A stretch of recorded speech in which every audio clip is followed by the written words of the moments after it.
Good evening, everybody. Welcome to An Academy.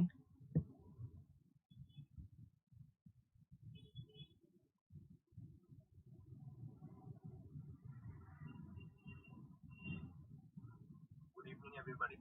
Welcome to An Academy. So, let us start our lecture 5. Again, I would say good evening and welcome to the crash course for electrical and electronic measurements for GATE Electrical Engineering, right? तो हम lecture 5 तक पहुंच गए हैं अपने और error analysis को हम डिस्कस कर रहे थे। तो हम यहाँ पर डिस्कस करें, जो भी आज फर्स्ट टाइम आया तो मैं कहना चाहूँगा we are basically interested in the crash course of electrical and electronic measurements जो स्पेशली हमने डिज़ाइन किया है गेट 2021 गेट इलेक्ट्रिकल इंजीनियर्स के लिए, राइट। बट ये कोर्स अगर मैं इसका स्ट्रक्चर मैं अगर आपको बताऊं तो अगर आप इंजीनियरिंग सर्विसेज का ऑब्जेक्टिव देने वाले हैं या फिर आप गेट इंस्ट्रूमेंटेशन स्ट्रीम से हैं, तब भी आप इस कोर्स से बहुत कुछ बेनिफिट कर सकते हैं। And again I would like to recommend all my students की क्लासेस को स्किप मत करिए। I started this course from 11th November, so you should watch those lectures and then come to this point, right. वो lectures अपने आप में recorded हैं तो आप उनको दोबारा वॉच कर सकते हैं और जिस सीक्वेंस से मैं पढ़ा रहा हूँ उस सीक्वेंस को प्लीज फॉलो करिए, तभी आप इस कोर्स से मैक्सिमम बेनिफिट ले पाएंगे, राइट। अदरवाइज अगर आपने 3 क्लासेस करी और 4th और 5th को स्किप कर दिया, then you will not be able to benefit that much that you should do, right? So before moving on and continuing our discussion on error analysis जो हम अभी तक डिस्कस कर रहे हैं, मैं अपना थोड़ा ब्रीफ इंट्रोडक्शन दे देता हूँ। My name is Raman Kapoor. I am an electrical engineer, graduated from NIT Durgapur, and I am MTech Masters in Solid State Devices from IIT Roorkee. I have 5+ years teaching experience. I have been into this educating field for more than 5 years now. I have 1+ years industrial experience. I was employed as an assistant manager in oil and gas in production department at SR Energy, right? So अगर teaching की बात करें, deal कर रहा हूँ वो है electrical and electronic measurements, network theory, control systems and electrical machines. तो अभी हम फिलहाल डिस्कस कर रहे हैं इलेक्ट्रिकल एंड इलेक्ट्रॉनिक मेजरमेंट्स का क्रैश कोर्स जो फ्री में आप देख रहे हैं यूट्यूब पे on the channel of creatrix, right, under Unacademy. RK227 is my code. You can apply this code and get 10% off on Unacademy plus subscription, right? और अगर अनअकैडमी प्लस सब्सक्रिप्शन की बात करें तो there are more advantages that are there जो आप avail कर सकते हैं बहुत ही मिनिमम कॉस्ट में।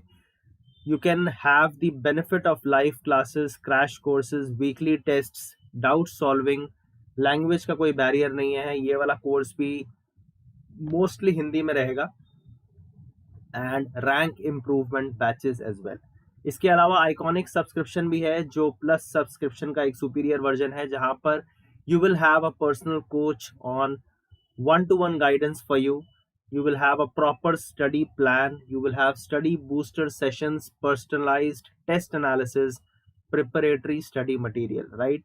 So iconic का जो प्राइस है वो प्लस से ज़्यादा है और उसके एडवांटेजेस भी प्लस से ज़्यादा है, लेकिन जो चीज़ें आपको अनअकैडमी प्लस पे मिलेंगी वह सब आपको आइकॉनिक पे मिल जाएंगी. You just have to remember that if you want my guidance and my courses there, you have to apply RK227 to get 10% off.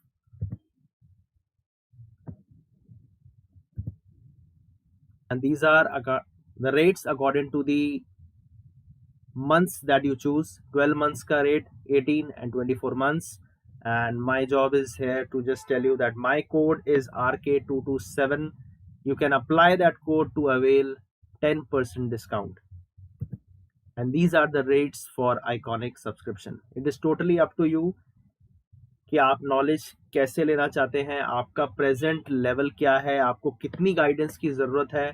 आप किसी भी चीज़ में जाएं, आपको मैक्सिमम बेनिफिट मिलने वाला है, because all the educators that are teaching, they are highly qualified and they are free to share their knowledge with all of you. You can follow me on Unacademy. My ID is RK_educator, right? You can see my profile there.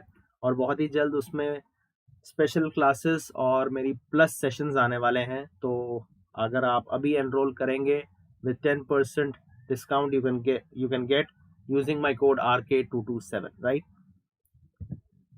This is the Telegram channel for Creatrix Gate Electrical Engineering. Okay, so let us move ahead with lecture 5. हम calculation of errors को discuss कर रहे थे, अगर आपको याद हो तो। हम फंडामेंटल्स को, टाइप्स ऑफ एरर्स को, स्टैटिस्टिकल एनालिसिस को डिस्कस कर चुके हैं और हमने लेक्चर 4 में कैलकुलेशन ऑफ एरर्स को स्टार्ट किया था, राइट? सो अगर एग्जाम पर्पज से बात की जाए तो ये दोनों टॉपिक सबसे ज्यादा इंपॉर्टेंट हैं, calculation of errors and calculating values at any desired scale. इसका मतलब आपको क्लियर हो जाएगा जब मैं उस टॉपिक पे आऊंगा। तो कैलकुलेशन ऑफ एरर्स में मैंने कुछ बेसिक्स आपको बताए थे कि जैसे कोई भी एक्सप्रेशन अगर आपको दिया हुआ है, राइट? कोई भी एक्सप्रेशन है, y is a function of x1 x2 till xn। मैंने एक पर्टिकुलर क्वांटिटी को डिफाइन किया था which is y, which is the dependent variable depending upon the values of the independent variables. मतलब कोई भी एक्सप्रेशन है y का x की टर्म्स के टर्म में, राइट? तो आपका पर्पस क्या है, मतलब what is the study behind calculation of errors? हमें करना क्या है बेसिकली कि हमारे पास y का एक्सप्रेशन है और हमें y को फाइंड आउट करते वक्त y में कितना एरर आ रहा है वो निकालना है। मतलब कैलकुलेशन ऑफ एरर्स की जो हेडिंग थी उसका मतलब था finding error in the evaluation of y, right? और y का ट्रू वैल्यू हम कैसे निकालेंगे? जो एक्सप्रेशन होगा, सारी क्वांटिटीज जो इंडिपेंडेंट वेरिएबल्स हैं वो आपके प्रॉपर रिप्रेजेंटेशन में दी हुई है। रिप्रेजेंटेशन आपको पता ही है क्या होता है, true value plus minus error. Error absolute भी हो सकता है, परसेंटेज भी हो सकता है, या फिर रैंडम एरर भी हो सकता है, स्टैंडर्ड डेविएशन एरर बोलते हैं जिसको, राइट? तो वो जितने भी इंडिपेंडेंट वेरिएबल्स हैं वो अपने प्रॉपर रिप्रेजेंटेशन में आपको दिए हुए हैं, तो मतलब उसकी ट्रू वैल्यू और उनका जो रेंज है या उनका जो एरर है वो आपको पता है, राइट? तो हमारा जो टॉपिक था वो ये था कि अगर हम y को फाइंड आउट करें तो y की इवैल्यूएशन में कितना एरर आ जाएगा, राइट? y का ट्रू वैल्यू हम निकाल देंगे, एक्सप्रेशन में सारी क्वांटिटीज की ट्रू वैल्यू पुट कर देंगे तो y का ट्रू वैल्यू आ जाएगा, राइट? और साथ में y का एरर कैसे निकलता था उसको मैंने 4 केसेस में डिफाइन किया था। हमने थ्योरी पढ़ी थी लेक्चर 4 में, वो बहुत इंपॉर्टेंट है और उसके बेसिस पे हम आज क्वेश्चंस करने वाले हैं, राइट? सो जो हमारा y था, मतलब जो डिपेंडेंट वेरिएबल था, उसका एरर कैसे निकालते थे, हमने 4 केसेस डिफाइन किए थे। उसका एक रिकैप दे देता हूं मैं आपको। कैलकुलेशन ऑफ एरर्स में केस 1 हमारा था कि जो y और x की आपस में रिलेशन है, if mathematical operation involves addition और सब्ट्रैक्शन ऑफ इंडिपेंडेंट वेरिएबल्स, मतलब y is equal to something और वो जो इंडिपेंडेंट वेरिएबल्स हैं अगर वो आपस में एडिशन या फिर सब्ट्रैक्शन से रिलेटेड है, जैसे y is equal to x1 plus x2, y is equal to x1 minus x2, y is equal to x1 plus x2 minus x3, ये कोई भी एक्सप्रेशन हो सकते हैं, तब हम क्या कर सकते हैं, अगर हमें उन इंडिपेंडेंट वेरिएबल्स का इंडिविजुअल एब्सोल्यूट एरर पता है तो हमारा जो y का एरर होगा वो उन सारे एब्सोल्यूट एरर्स का समेशन हो जाता है। दैट मीन्स अगर आपका केस 1 है तो आप एब्सोल्यूट एरर्स का समेशन निकाल सकते हैं and that is del y, right? Del y is absolute error and that is summation of individual absolute errors, right? इसका मतलब क्या है, और एक पॉइंट मैंने वहां पर लिखा भी था लास्ट लेक्चर में कि एक्सप्रेशन को आइडेंटिफाई करना मतलब केस को आइडेंटिफाई करना, मतलब आपको सबसे पहले एक्सप्रेशन आइडेंटिफाई करना है कि इंडिपेंडेंट और डिपेंडेंट वेरिएबल्स के बीच में एक्सप्रेशन कैसा है, और हमें निकालना क्या है, डिपेंडेंट वेरिएबल पे हमारा फोकस है मतलब y, तो हमें y के इवैल्यूएशन में एरर निकालना है, राइट? तो ये हमारा केस 1 था। केस 2 क्या था, if mathematical operation involves multiplication और डिवीजन ऑफ इंडिपेंडेंट वेरिएबल्स, मतलब एक्सप्रेशंस कुछ y is equal to x1 x2, y is equal to x1 x2 by x3, मतलब मल्टीप्लिकेशन और डिवीजन अगर इंडिपेंडेंट वेरिएबल्स का इन्वॉल्व है तब आप एप्सिलॉन y निकाल सकते हो by summation of individual percentage errors. इसका मतलब क्या है कि जो इंडिपेंडेंट वेरिएबल्स हैं अगर उनका रिप्रेजेंटेशन परसेंटेज एरर की फॉर्म में है तो अगर आपको एप्सिलॉन y निकालना है तो वो डायरेक्ट इंडिविजुअल परसेंटेज एरर्स का समेशन हो जाएगा, और टॉलरेंस लिमिट साथ में आप लगा दोगे प्लस माइनस। टॉलरेंस लिमिट का मतलब क्या है कि हम मैक्सिमम एरर निकाल रहे हैं, राइट? तो अगर सब में टॉलरेंस लिमिट लगी हुई है प्लस माइनस तो आपका y में भी प्लस माइनस करके आ जाएगा। Because our purpose is to determine the maximum error, right? यही हमारा टॉपिक है। तीसरा case, if mathematical operation involves addition, subtraction and multiplication division simultaneously, मतलब एक्सप्रेशंस मैंने आपको बताए थे जिस तरीके से, अगर आप सबसे जो बेस्ट एग्जांपल है इस केस का वो है parallel combination of two resistors, R equivalent is equal to R1 R2 upon R1 plus R2। ये हमारा केस 3 है, क्योंकि न्यूमरेटर मल्टीप्लीकेशन में इंडिपेंडेंट वेरिएबल्स मल्टीप्लाइड है R1 R2, फिर डिवीजन लगाया आपने तब भी वो केस 2 है, लेकिन जैसे ही आपने डिनोमिनेटर में R1 प्लस R2 किया तो वो केस 1 हो गया। मतलब केस 3 जो है वो केस 1 और केस 2 का मिक्सचर है, मतलब सब कुछ इसमें इन्वॉल्व है। तो जब ऐसा केस आपके सामने आता है तो हम y का रेंज निकाल सकते हैं, मतलब R इक्विवेलेंट का मैंने जो आपको एग्जांपल दिया, आप उसका रेंज निकाल सकते हो। रेंज कैसे निकालोगे? एक्सप्रेशन आपको पता है और आपको इंडिविजुअल क्वांटिटीज दी हुई हैं, उनका भी रेंज पता है। तो एक बार आप सबका लोअर रेंज ले लोगे, एक्सप्रेशन में पुट कर दोगे तो आपको y लोअर मिल जाएगा। इंडिपेंडेंट वेरिएबल्स का सबका अपर रेंज ले लोगे, एक्सप्रेशन में पुट कर दोगे तो आपको y अपर मिल जाएगा। और अगर सबका ट्रू वैल्यूज ले लोगे और एक्सप्रेशन में पुट कर दोगे तो आपको y ट्रू मिल जाएगा, राइट? सिंपल। तो ये हमारा केस 3 था। अभी क्वेश्चंस करेंगे, सब क्लियर हो जाएगा। और हमारा लास्ट केस क्या था कि if errors are specified in the form of standard deviation, भले ही एक्सप्रेशन जो है y का डिपेंडेंट इंडिपेंडेंट वेरिएबल्स के साथ, भले ही वो देखने में आपका केस 1 लगे, केस 2 लगे या केस 3 लगे, लेकिन अगर इंडिपेंडेंट वेरिएबल्स जो हैं वो स्टैंडर्ड डेविएशन या फिर अनसर्टेनिटी एरर या फिर रैंडम एरर की फॉर्म में दिए हुए हैं, if errors are specified in the form of standard deviation मतलब रैंडम एरर्स, तब ट्रू वैल्यू तो वैसे ही निकलती है जैसे निकलती है, लेकिन सिग्मा y कैसे निकलता है? You should definitely remember this formula. Direct formula is sigma y. Sigma y is, what is sigma y? मतलब 3 एरर हो गए आपके, del y which is absolute, epsilon y which is percentage and sigma y which is standard deviation error, right? तो ये हो गया basically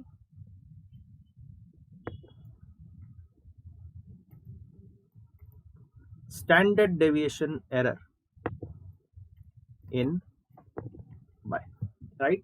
so y की evaluation में कितना स्टैंडर्ड डेविएशन एरर आता है उसका डायरेक्ट फॉर्मूला आपको दिया हुआ है, which is del y by del x1 square sigma x1 square plus del y by del x2 square sigma x2 square up till del y by del xn square sigma xn square and it is whole under root, right? Square root है। तो अगर कुछ लोग मेरी ये first class देख रहे हैं, मतलब कुछ लोगों के लिए अगर ये फर्स्ट क्लास है मेरी, तो आई वुड रिकमेंड कि ये चीज़ें आपको समझ में नहीं आएंगी अगर आपने मेरी पुरानी क्लासेस को नहीं देखा है। और अगर पुरानी में भी आपको सारी क्लासेस नहीं देखनी है, तो अगर आपको इस लेक्चर को फॉलो करना है, लेक्चर 5 को फॉलो करना है, तो please go back and watch my lecture 4। वहां पर मैंने इन चारों केसेस का थ्योरी एक्सप्लेन किया है, क्योंकि आज हम इससे रिलेटेड क्वेश्चंस करने वाले हैं। कुछ क्वेश्चंस लेंगे चारों केसेस को समझने के लिए, और उसके बाद आने वाले लेक्चर्स में हम कंबाइंड क्वेश्चंस लेते रहेंगे गेट के और इंजीनियरिंग सर्विसेज के। आज भी हम 4 क्वेश्चंस कवर करेंगे ताकि हम इन चारों केसेस को समझ पाएं, उसके बाद मैं आपको कंबाइंड क्वेश्चंस देने लग जाऊंगा, right? So and I recommend कि अब हम थ्योरी से थोड़ा हट गए हैं, थ्योरी हमने समझ ली है एरर्स की, और हम क्वेश्चंस करने वाले हैं। तो अगर आप ये लेक्चर सुन रहे हैं तो सिर्फ उसको ऐसे मत सुनिए कि आप सिर्फ सुनने आए हैं। Your copy and your pen should be ready and your calculator should be with you, right? ताकि जैसे जैसे मैं कैलकुलेशन करूंगा आप भी साथ साथ कैलकुलेशन करें और मेरे को आंसर्स साथ साथ बताते रहें, ताकि आप साथ साथ सीख पाए। और जो लोग आज फर्स्ट क्लास में आए हैं, I recommend that please watch lecture 4 and then come to lecture 5, right? You will understand each and everything. तो अब हम शुरू करते हैं हमारे क्वेश्चंस इन केसेस के अकॉर्डिंगली जो हमने पढ़े हैं। तो ये थोड़ा सा रिकैप था जो हमने लेक्चर 4 में पढ़ा था, राइट? हम क्या कह सकते हैं, अगर मैं शुरू करूं,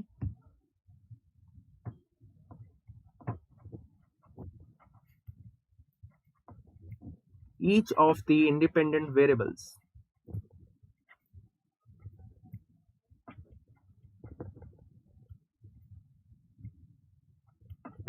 are represented as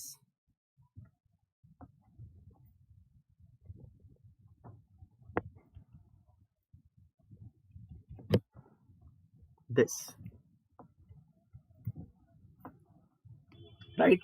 And you know that this is the true value and this is the error. मतलब क्वेश्चंस करने से पहले मैं आपको प्री रेक्विजिट दे रहा हूं कि ये आपको पता होना चाहिए। वो एरर आपका एब्सोल्यूट एरर की फॉर्म में हो सकता है, परसेंटेज एरर की फॉर्म में हो सकता है, या स्टैंडर्ड डेविएशन एरर की फॉर्म में हो सकता है, राइट? सो हमारे जो इंडिपेंडेंट वेरिएबल्स हैं वो इस फॉर्म में है, और अल्टीमेटली हम जो हमारा डिपेंडेंट वेरिएबल है जो हमें इवेल्युएशन करना है, जिसका जो y है हमारा, वो भी इसी फॉर्म में हमें कैलकुलेशन करने के बाद मिल जाता है, राइट? दूसरी इंपॉर्टेंट चीज जो हमें पता होना चाहिए कि हमें ये पता होना चाहिए कि एब्सोल्यूट एरर और परसेंटेज एरर इंटर कन्वर्टेबल है आपस में, ये बात आपको पता है। लेकिन स्टैंडर्ड डेविएशन एरर की इंडिपेंडेंट एग्जिस्टेंस है, उसका इनसे कोई मतलब नहीं है। मतलब जहां पर भी क्वेश्चंस रेंज को टारगेट कर रहे हैं, इसका मतलब आपको एब्सोल्यूट एरर में डील करना है। एब्सोल्यूट एरर और percentage error are inter convertible, you should know this, right? इसका मतलब क्या है कि you know that absolute error is measured value minus true value, and this is absolute error upon true value. Percentage epsilon is del upon true value into 100%, right? इधर लिख देता हूं मैं,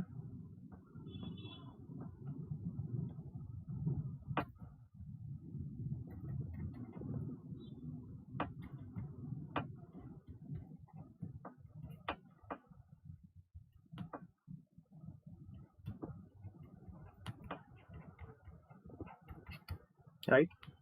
इधर लिख दिया,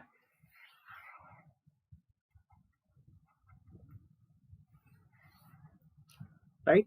तो जो एब्सोल्यूट एरर है वो measured value minus true value है, जो परसेंटेज एरर है वो measured value minus true value upon true value into 100% है। मतलब absolute error upon true value into 100% है जो आपका परसेंटेज एरर है, and they are inter convertible, ठीक है? तो ये हमारे रेंज से रिलेटेड क्वेश्चन जब हम करते हैं तो इन्हीं का यूज होता है। स्टैंडर्ड डेविएशन एरर से आप प्लस माइनस करके रेंज नहीं निकाल सकते, ठीक है ना? वो क्वेश्चन करेंगे तो समझ में आ जाएगा, राइट? मेरा कहने का मतलब क्या है कि अगर कोई क्वांटिटी है, सपोज मेरे पास कोई रेजिस्टेंस है जिसकी वैल्यू मैंने 10 प्लस माइनस 2 लिखी हुई है, तो this 2 has to be absolute.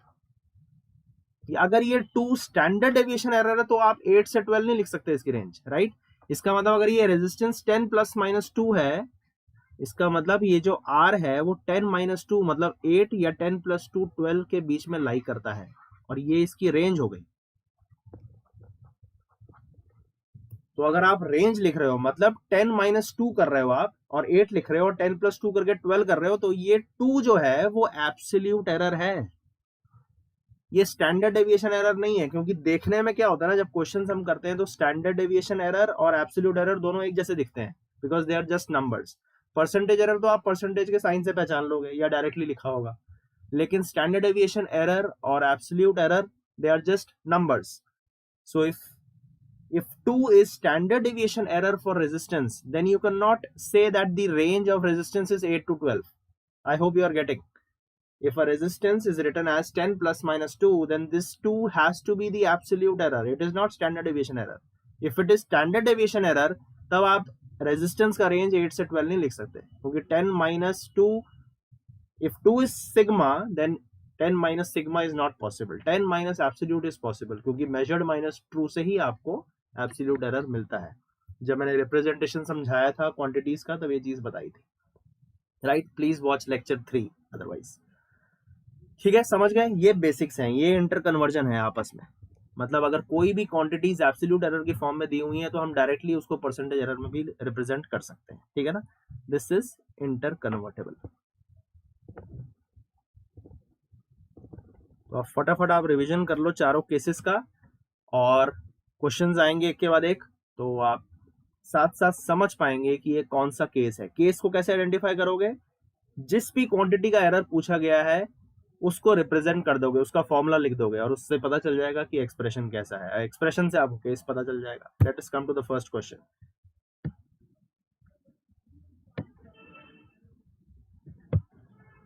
First question is from GATE 2017। क्वेश्चन को ध्यान से पढ़ो। The following measurements are obtained on a single phase load, right.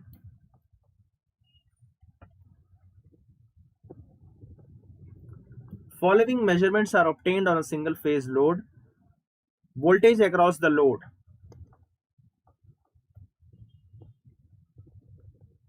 is given as 220 volts plus minus 1%.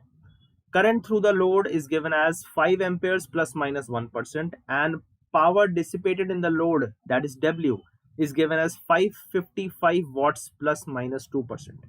If the power factor is calculated using these measurements, worst case error in the calculated power factor in percent is, right. Worst case error से confuse मत हो जाना, क्योंकि हम tolerance limits में बात करते हैं। इसका मतलब we are dealing in maximum errors, maximum deviation you can से।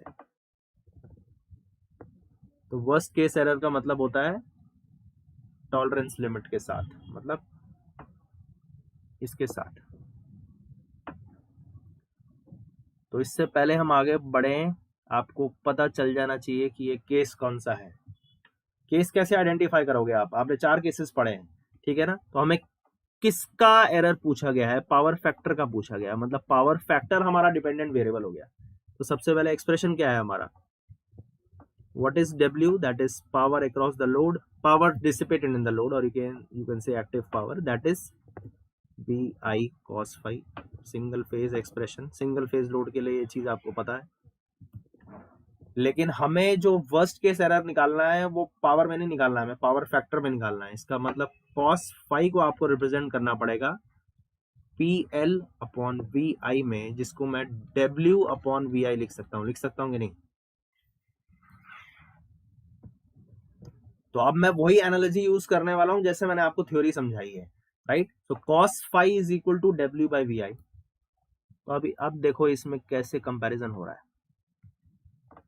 इसका मतलब जो cos phi है वो W बाय VI है,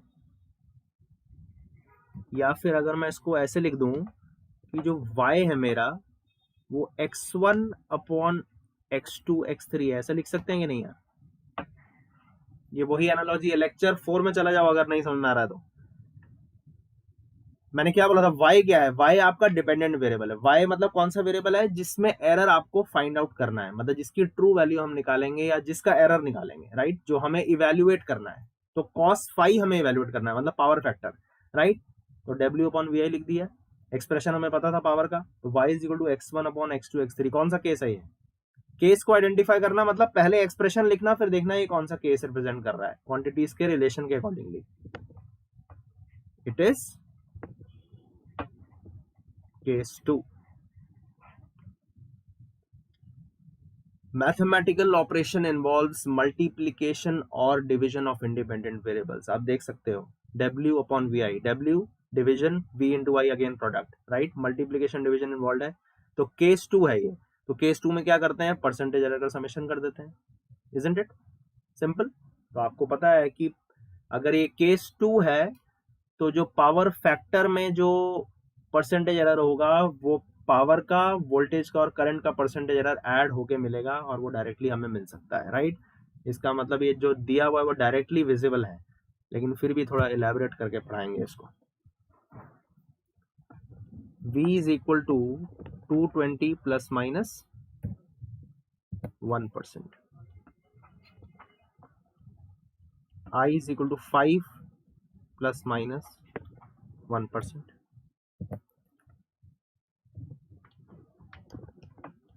and W is equal to 555 plus minus 2%। ध्यान से देखो इसको, थोड़ा पहले क्वेश्चन को थोड़ा ज्यादा इलेबोरेट करूंगा, उसके बाद आपको आइडिया लग जाएगा। इसका मतलब जो हमारा वोल्टेज है वो कैसे दिया हुआ है? VT plus minus percentage error epsilon V, isn't it. Current का मेजर्ड वैल्यू कैसे दिया हुआ है? I true plus minus percentage error epsilon i, isn't it? W कैसे दिया हुआ है? W true plus minus percentage error epsilon W. Clear? तो आपको ट्रू वैल्यूज पता है तो हम पावर फैक्टर का ट्रू वैल्यू निकाल सकते हैं कि नहीं? इसको सेपरेट कर देते हैं, ऐसे एक लाइन ऐसे बना देता हूं मैं। देयरफॉर cos फाई का जो ट्रू वैल्यू है वो कैसे निकाल सकते हैं हम? मतलब पावर फैक्टर का ट्रू वैल्यू वो हो गया आपका W true upon V true into I true, isn't it? Put कर दो वैल्यूज। 555 यूनिट का कोई इशू नहीं है, ये वोल्ट्स में है, ये एम्पेयर्स में है और ये वॉट्स है। कंफर्म कर लो नहीं तो। सो दिस इज 220 इंटू 5। कैलकुलेटर का इस्तेमाल करो और इस की वैल्यू निकालो। It is 0.5045 nearly. तो ये था आपका पावर फैक्टर का ट्रू वैल्यू आ गया, राइट?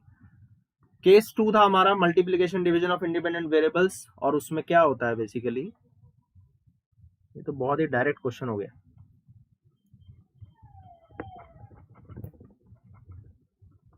सो फ्रॉम केस 2 क्या कह सकते हो आप? परसेंटेज एरर, क्योंकि केस 2 में क्या होता है, परसेंटेज एरर सम अप हो जाते हैं, that is equal two plus minus बाहर ले लो पूरा, क्योंकि मैक्सिमम एरर निकालना है। आपको पता है कि मल्टीप्लिकेशन हो चाहे डिवीजन हो, डायरेक्ट एडिशन।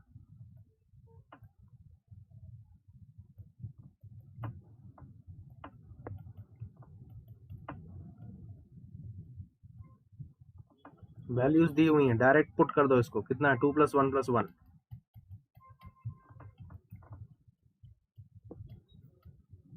खत्म। So simple.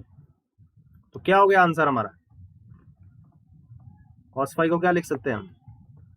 इसको लिख सकते हैं हम cos phi true plus minus percentage epsilon cos phi, इसको यहां लिख दो, that is equal to 0.5045 plus minus 4%। Clear हुआ कि नहीं?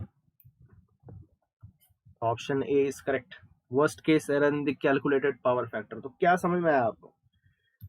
समझने वाली बात क्या है कि आपको एक्सप्रेशन समझ में आ गया तो आपको केस समझ में आ गया, और उस केस के लिए क्या क्या करना है वो मैं बता चुका हूं आपको, ठीक है ना? यही मतलब है। Just notice the expression, you will identify the expression, identify the case, and what can you do from that case that you know. That's it. That is calculation of errors. किसी क्वेश्चन में problem नहीं आएगी। Worst case error in the calculated power factor in percent is 4%, right? तो इसका मतलब case 2 है तो सिर्फ परसेंटेज एरर्स का ही समेशन किया जा सकता है। यहाँ पर एब्सोल्यूट एरर का समेशन मत कर देना। यहाँ क्वेश्चन थोड़ा इजी इसलिए हो गया कि उनकी जो एरर्स थे वो ऑलरेडी परसेंटेज में दिए हुए थे। अगर ये वोल्टेज में, करंट में और पावर में जो एरर्स थे अगर वो एब्सोल्यूट में दिए होते तब पहले उनको परसेंटेज एरर में कन्वर्ट करते और फिर परसेंटेज एरर्स को ऐड कर देते, राइट? यहां पर करना नहीं पड़ा क्योंकि परसेंटेज एरर्स में ही वैल्यूज दी हुई है, ठीक है? तो ऐसे भी कुछ क्वेश्चंस डील करेंगे, अभी क्लियर हो जाएगा। तो A is the correct answer. Okay, next question को ध्यान से पढ़ लो। This is from Engineering Services Objective Electrical 2012. Two resistances R1 is equal to 100 plus minus 10% ohms and R2 is equal to 300 plus minus 5% ohms are connected in series. The resulting limiting error of the series combination is, चार option दिए मैं आपको, 5, 15, 25, 30, right? Please solve fast. ठीक है, सबसे पहले क्या है, what is the first thing that we have to do? We have to identify the expression. तो ये R1 है, ये R2 है, रिजल्टिंग लिमिटिंग एरर, और यहां पर कोई परसेंटेज नहीं दी हुई है ऑप्शंस में। लिमिटिंग एरर मतलब एब्सोल्यूट एरर पूछा है आपसे।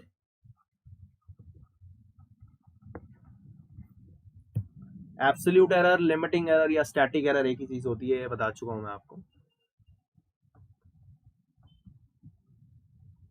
तो R1 जो है मेरा वो है 100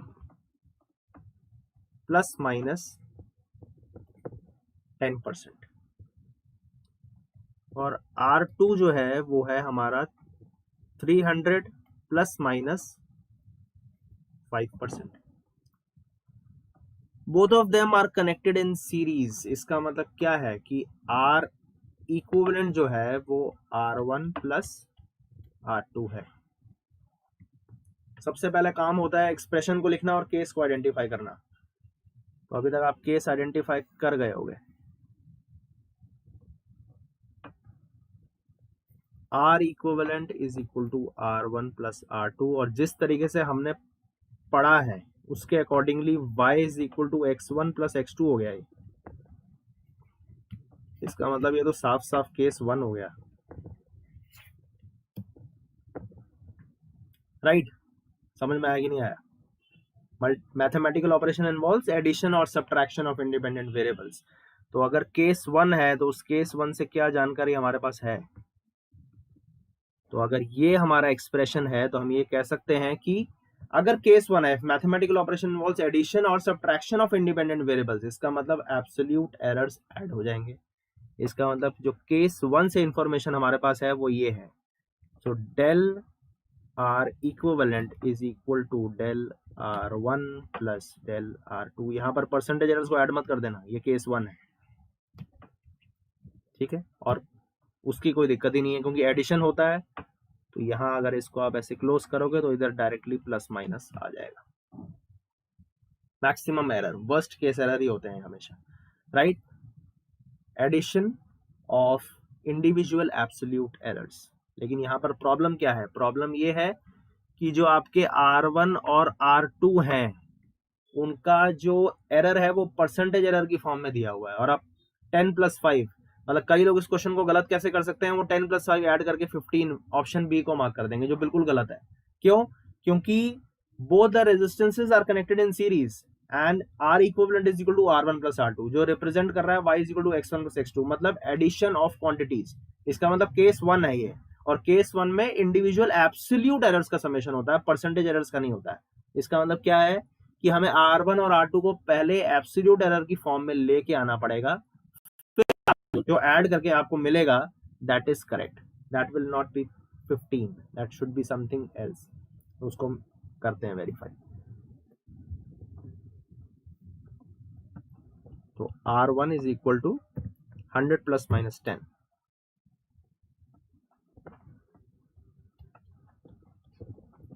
तो इसका मतलब आपको पता है कि एब्सोल्यूट एरर और परसेंटेज एरर जो है वो इंटर कन्वर्टेबल होते हैं। तो कैसे लिख सकते हैं हम इसको? यहीं पर कर देंगे 100 plus minus 10 upon 100 into 100, isn't it?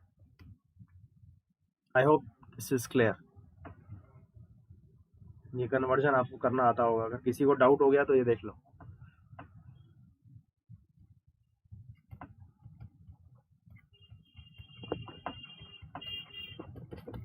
ऐसा होता है। तो ये हमें दिया हुआ है, ठीक है, और आपको ये निकालना है। तो कैसे करोगे? परसेंटेज एप्सिलॉन दिया हुआ है तो 100 इधर चला जाएगा, जैसे मैंने 10 अपॉन 100 कर दिया, और मल्टीप्लाई किससे कर दोगे? ट्रू वैल्यू से, ठीक है ना? अगर ये अपॉन 100 इंटू ट्रू वैल्यू में कर दूं तो हमें डेल मिल जाता है। यही किया है यहाँ पर। 10% 10 upon 100 into true value. True value आपको पता ही है, रिप्रेजेंटेशन में ये ट्रू वैल्यू होती है, ठीक है? तो इसका मतलब क्या हो गया आपका? R1 हो गया आपका 100 प्लस माइनस 10 ओम्स। यहां से आप रेंज भी लिख सकते हैं R1 का, 90 से 110, बिकॉज ये 10 एब्सोल्यूट एरर है। तो 90 से 110 आपका R1 है, ठीक है? ये हो गया।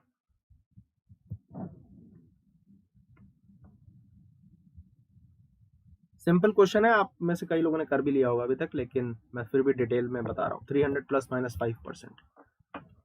तो R2 जो है वो है 300 प्लस माइनस 5%। तो एब्सोल्यूट एरर और परसेंटेज एरर कैसे कन्वर्ट करते हैं वो आपको बताइए। और ये क्यों कर रहे हैं हम, क्योंकि हमारा जो एक्सप्रेशन है वो केस 1 को रिप्रेजेंट कर रहा है, वहां एब्सोल्यूट एरर्स का समेशन हो सकता है, परसेंटेज का नहीं। इस टेक्निक से आप करेंगे तो एरर के किसी क्वेश्चन में प्रॉब्लम नहीं आएगा। 5/100 इंटू 300 कितना आ गया ये, 300 प्लस माइनस 15 ओम्स। करेक्ट है कि नहीं? और R2 का रेंज पूछ सकते हैं आपसे, तो आप लिख सकते हो 285 से 315 तक आपके R2 का रेंज है, टॉलरेंस लिमिट के अकॉर्डिंगली। तो ये बात मैंने आपको बताई थी, जब आप रेंज लिखने की कंडीशन में होते हैं तो जो एरर है वो एब्सोल्यूट होना चाहिए। स्टैंडर्ड डेविएशन एरर को प्लस माइनस मत कर देना ऐसे रेंज की फॉर्म में, राइट। तो इसको भी लिख देते हैं रेड पेन से ही। तो ये हो गया आपका 300 प्लस माइनस 15 ओम्स। इसका मतलब अगर आप ऐसे लिख दें तो अब जो R1 है वो ऐसे लिखा हुआ है आपका R1 true plus minus del R1, और अगर इसको देखें तो ये R2 जो है अब ऐसे लिखा हुआ है R2 true plus minus del R2, और यही चाहिए था हमें।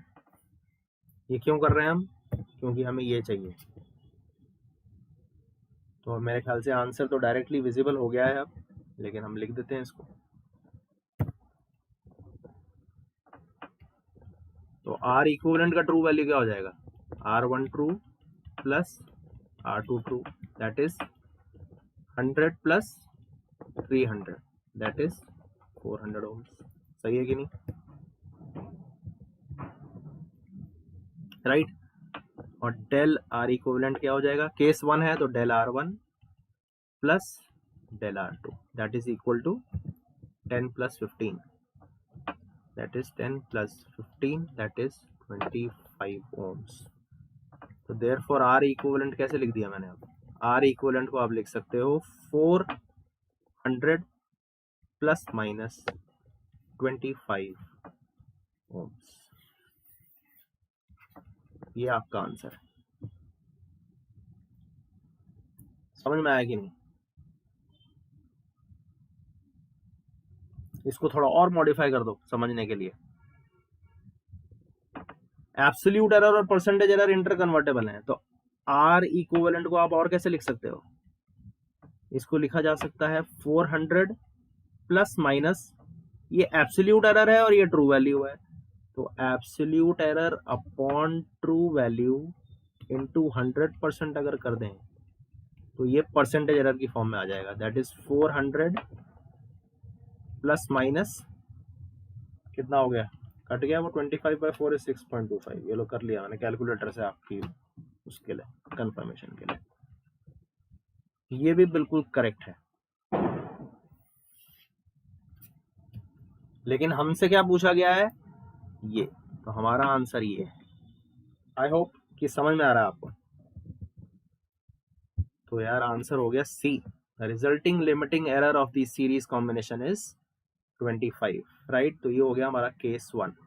ठीक है, समझ में आया कैसे इंटर कन्वर्ट करते हैं एब्सोल्यूट एरर और परसेंटेज एरर को। ऐसे क्वेश्चंस बहुत पॉपुलर है, गेट में भी पूछे जाते हैं और इंजीनियरिंग सर्विसेज में भी पूछे जाते हैं, या किसी भी स्टेट गवर्नमेंट का भी एग्जाम देंगे आप तो वहां भी पूछे जाते हैं, राइट। तो ये बिल्कुल बेसिक्स है एरर्स का।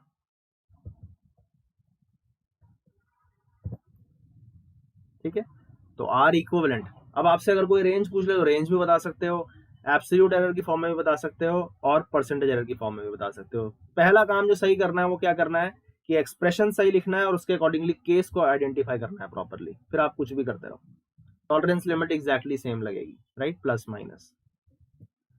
Okay, next question is from engineering services 2002। ये सिर्फ एग्जाम का नाम मैं ऐसे लिख रहा हूँ, लेकिन अल्टीमेटली सिर्फ आपकी प्रैक्टिस हो रही है। गेट के क्वेश्चंस तो कम होते हैं क्योंकि ये जनरली, तो इसलिए सर्विसेज के क्वेश्चंस मैंने लिए हैं, स्टार्टिंग में थोड़े इजी हैं, उसके बाद गेट के जो अच्छे क्वेश्चंस और आएंगे वो सारे हम कवर कर लेंगे। देखो, the total current I is equal to I1 plus I2 in a circuit is measured as this.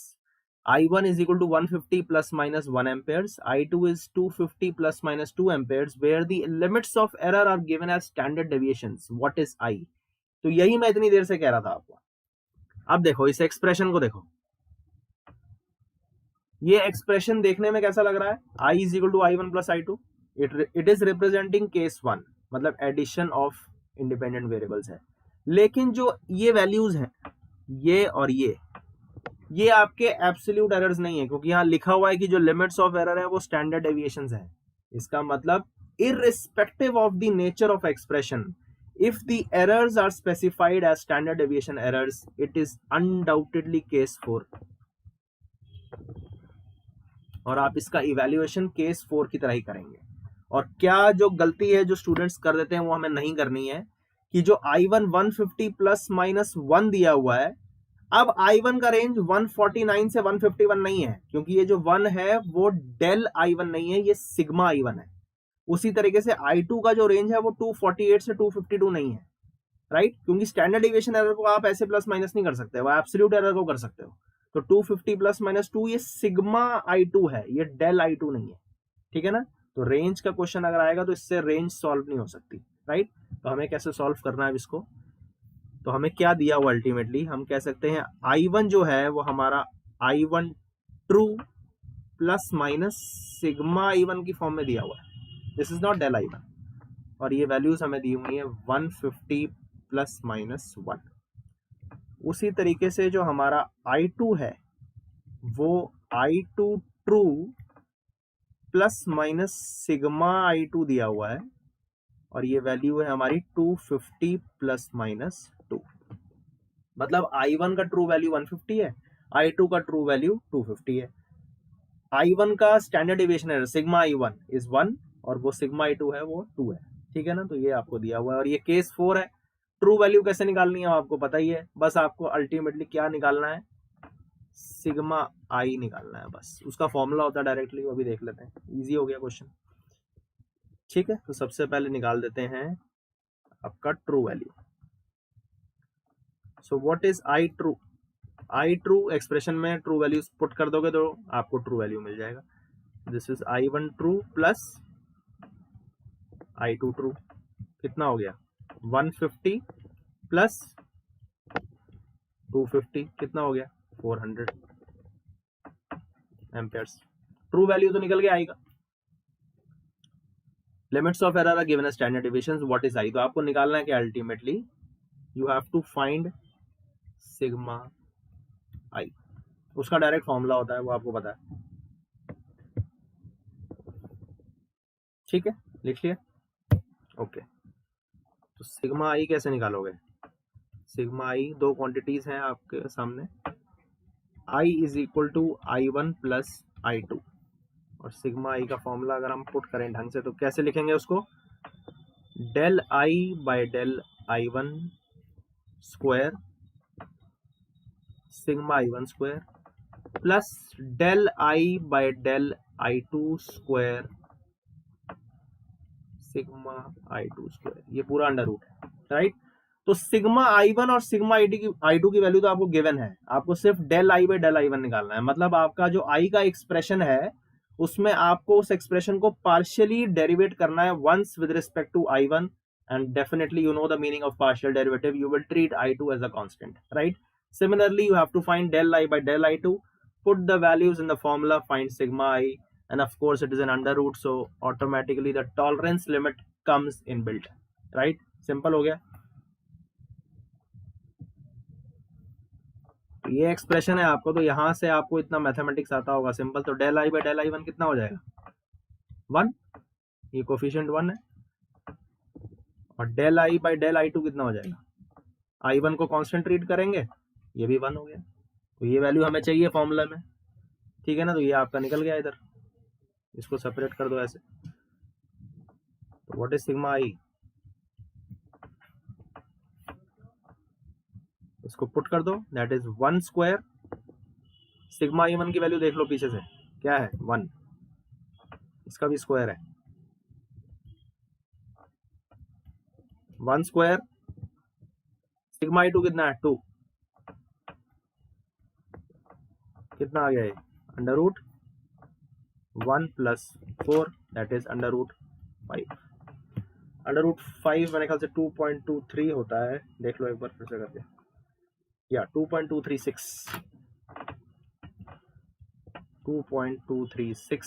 हम इसको बोलेंगे नियरली 2.24। क्लियर हो गया कि नहीं? ये क्वेश्चन मैंने लिया है केस 4 से, तो अब इसका आंसर लिख सकता हूं मैं डायरेक्टली, निकाल लिया आपने।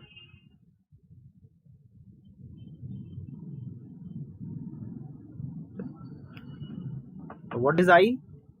आई is equal to 400 plus minus sigma I, which is written as 400 plus minus 2.24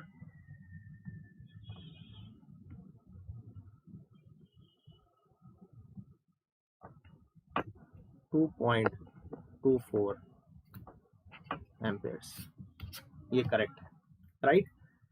तो आप सिली मिस्टेक क्या कर सकते हैं, अगर आपने क्वेश्चन को ढंग से नहीं पढ़ा तो आपने देखा I is equal to i1 plus i2 है, तो आपको एकदम से, अगर आपके पास अगर लिमिटेड इन्फॉर्मेशन है तो आप क्या करोगे कि यार I is equal to i1 plus i2 है, तो जब एडिशन होता है तो एब्सोल्यूट एरर का समेशन हो जाता है, तो आप क्या करोगे, आप 1 और 2 का एब्सोल्यूट एरर ट्रीट कर दोगे, तो 1 प्लस 2 3 कर दोगे। तो वो भी ऑप्शंस में जरूर रहेगा। मैंने यहाँ ऑप्शंस नहीं लिखे इस क्वेश्चन के, क्योंकि कई बार क्या है ना, ऑप्शंस देख के बायस हो जाते हैं स्टूडेंट्स, उनको बस ऑप्शन ही वो नलीफाई करने लग जाते हैं, इसलिए मैंने ऑप्शंस इंटेंशनली नहीं लिखे थे, ताकि आप केस को आराम से डील कर सकें, राइट? तो 1 प्लस 2 नहीं करना है यहाँ पर, 1 प्लस 2 तब होता अगर ये एब्सोल्यूट एरर्स होते हैं, लेकिन यहाँ पर गिवन है कि जो एरर्स हैं वो स्टैंडर्ड एविएशन एरर्स हैं, तो उसका केस 4 की तरह इवेल्युएशन होगा, राइट? तो 400 plus minus 2.24 amperes is the correct answer. और यहाँ से 400 माइनस 2.24 और 400 प्लस 2.24 करके आई का रेंज बंद निकाल देना, क्योंकि 2.24 भी सिग्मा आई है, ये डेल आई नहीं है, ठीक है ना? तो 400 प्लस माइनस 2.24 बस, इससे रेंज नहीं निकल सकता आई का, क्योंकि ये सिग्मा आई है, यहाँ लिखा हुआ है बड़ा बड़ा, this is not del I, this is sigma I. तो केस 4 की मतलब जो एरर्स आपके स्टैंडर्ड एरर या फिर रैंडम एरर की फॉर्म में दिए होते हैं, तो ऐसे आपका इवैल्यूएशन होता है। एक और एग्जांपल लेंगे और वो आपको पता चली गया होगा कि मैं केस 3 का एग्जांपल लेकर आने वाला हूं, ताकि आप सारे केसेस को डील करना सीख जाएं, और फिर मैं कुछ क्वेश्चंस आने वाली क्लासेस में कराऊंगा, जब हम लाइव क्लास करेंगे, डाउट्स भी लेंगे, और साथ साथ क्वेश्चंस मैं एक्सपेक्ट करूंगा कि आप मेरे साथ सॉल्व करें, right? This question is from GATE 2001. Resistances R1 and R2 have respectively nominal values of 10 ohms and 5 ohms and tolerances of plus minus 5% and plus minus 10%. The range of values for the parallel combination of R1 and R2 is, आपको पता है ये दो resistors का parallel combination case 3 होता है। Okay, समझते हैं इस क्वेश्चन को। Resistances R1 and R2 have respectively nominal value. Nominal value आपको पता है ट्रू वैल्यू होती है, इसका मतलब अगर रिस्पेक्टिवली लिखा हुआ इधर हमारा, तो ये हमारा R1 ट्रू है और ये हमारा R2 ट्रू है, ठीक है ना? R1 का ट्रू वैल्यू और R2 का true value. And tolerances of this and this, इसका मतलब परसेंटेज में दिया हुआ, तो ये एप्सिलॉन R1 है और ये परसेंटेज एप्सिलॉन R2 है। सही बात है कि नहीं? और निकालना क्या आपको, रेंज। तो रेंज निकालना है तो आपको पहले एब्सोल्यूट एरर तक जाना पड़ेगा, ठीक है ना? The range of values for the parallel combination of R1 and R2, right? तो ये हो गया क्वेश्चन हमारा। तो हम ये कह सकते हैं कि R1 को कैसे लिख सकते हैं हम? R1 को हम लिख सकते हैं 10 प्लस माइनस 5%। इसको मैं एलैबोरेट करूंगा, अब आपको आना चाहिए डायरेक्ट करना। 10 plus minus 5/100 into 10, which is 10 plus minus 0.5, isn't it? ये हो गया आपका ओम्स में। तो R1 की स्टडी क्या होगी? अब ये जो है वो डेल R1 है, isn't it? एब्सोल्यूट एरर है ये, ठीक है ना? एब्सोल्यूट एरर और परसेंटेज एरर इंटर कन्वर्टेबल होते हैं। तो R1 की रेंज क्या हो गई हमारी? R1 की रेंज हो गई हमारी 10 माइनस 0.5, मतलब 9.5 से 10 प्लस 0.5, दैट इज 10.5 तक। ये सही है, ये सिनेरियो R1 का है, ठीक है? दूसरी चीज, what is R2? R2 is 5 plus minus 10%। देख लो ध्यान से, इसको भी कन्वर्ट करेंगे, that is 5 plus minus 10/100 into 5 that is equal to 5 plus minus 50/100 that is 0.5। तो यहाँ से क्या समझे आप, R2 की रेंज क्या हो गई, 5 minus 0.5 that is 4.5 और 5 plus 0.5 that is 5.5। ये भी ठीक है ओम्स में, समझे। तो ये चीज क्या है, ये चीज आपकी डेल R2 है।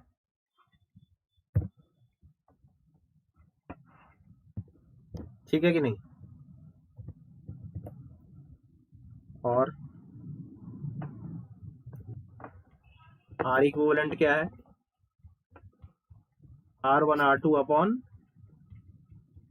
R1 plus R2 parallel combination है। इसका मतलब किस तरीके का एक्सप्रेशन है, y is equal to x1 x2 upon x1 plus x2। क्या बोलेंगे इसको, जो हमने डिस्कशन किया था उसके अकॉर्डिंगली ये केस 3 है। इसका मतलब रेंज निकाल सकते हो आप, ठीक है। और कैसे इसको इवेल्युएट करना था उसका भी हमने एक्सप्रेशन देखा हुआ है। आपसे रेंज ही पूछिए, range of values for the parallel combination of R1 and R2, right. तो स्टेप बाय स्टेप निकालते हैं कुछ कुछ। तो R इक्विवेलेंट का जो ट्रू वैल्यू है वो कैसे निकालेंगे हम, ट्रू वैल्यूज पुट कर दो एक्सप्रेशन में। एक्सप्रेशन ये है R1 true R2 true upon R1 true plus R2 true. Values put कर दो। क्या है R1 true, 10 into 5 upon 10 plus 5, तो ये हो गया आपका 50 upon 15 that is equal to 10/3। जब तक कैलकुलेटर की जरूरत नहीं है, कैलकुलेटर इस्तेमाल करने की जरूरत नहीं है। 3.33 ohms is the true value of R equivalent. ठीक है, हमें रेंज निकालना है, range of values for the parallel combination of R1 and R2।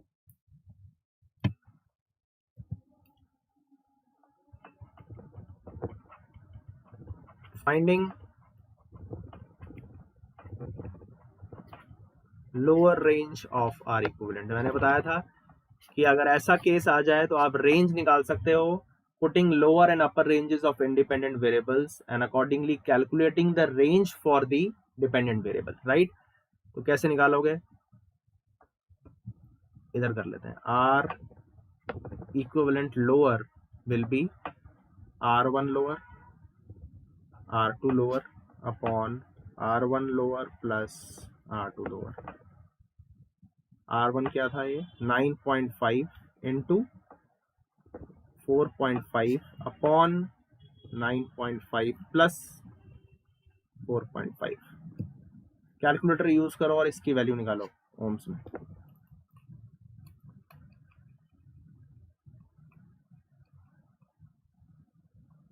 This is 3.0556,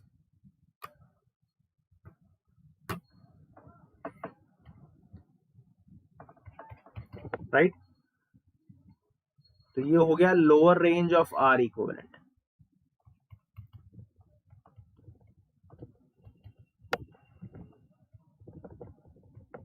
direct calculation है, finding upper range of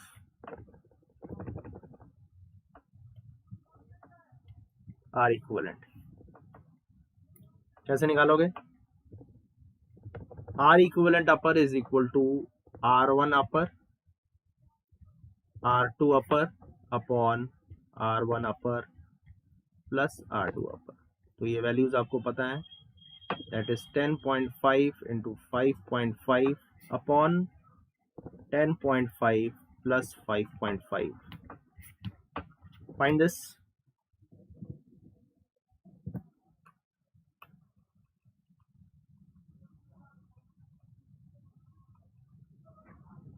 $3.609।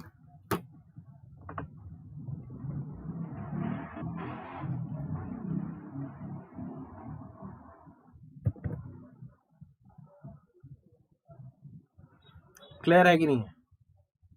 I think you are done with this question. तो lower range मैंने are equivalent कैसे निकाला कि independent variables का lower values general expression में put कर दिया और वैल्यू आई 3.0536। Finding upper range of R equivalent, मैंने इंडिपेंडेंट वेरिएबल्स का अपर वैल्यूज एक्सप्रेशन में पुट किया, अपर रेंज आ गई आर इक्विवेलेंट की। तो यहां से आपका आंसर आ गया ultimately range of values for the parallel combination. This is case 3 according to the theory that we have read. तो आर इक्विवेलेंट का जो वेरिएशन आ गया वो आ गया आपका 3.0536 से 3.609।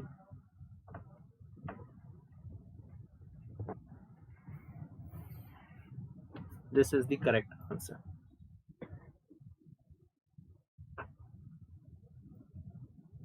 राइट। सो आई होप कि आपको ये क्वेश्चन समझ में आ रहे हैं कि नहीं आ रहे। मैंने 4 क्वेश्चंस लिए आज, केस 1, केस 2, केस 3 और केस 4 के, right.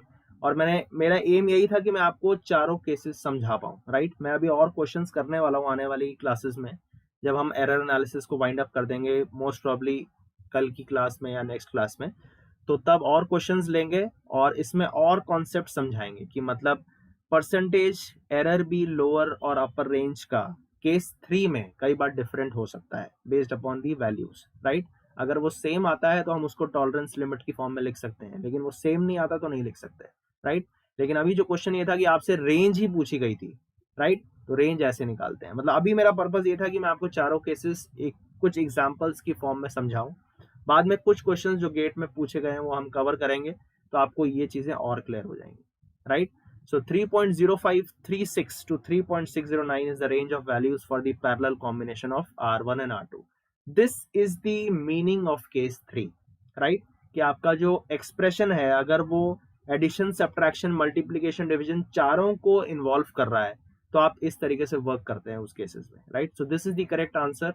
2 marks question from GATE 2001। तो आपको समझ में आया होगा कि एक एक वर्ड का मतलब क्या है। So I will wind up today's lecture by thanking you for listening me कि और मेरा पर्पस ये है कि आप चीज़ों को आराम से समझें, कोई जल्दबाजी मत करें। जो भी डाउट्स हैं हम कोई स्पेशल क्लास भी एक दिन अरेंज कर लेंगे जिसमें सिर्फ डाउट्स ले लेंगे। तो कई बार क्या है कि हम लाइव क्लासेस में डाउट्स को स्किप कर देते हैं, तो आप पहले आराम से सुनिए, सारी क्लासेस को समझिए पहले आराम से, क्योंकि हो सकता है आपके डाउट्स जैसे जैसे हम आगे बढ़े क्लासेस में तो वो अपने आप ही क्लियर हो जाए, राइट। बाकी मैं उनको कोई क्लास अरेंज करके या बीच बीच में जब भी मुझे टाइम मिले I will definitely solve all your doubts, right.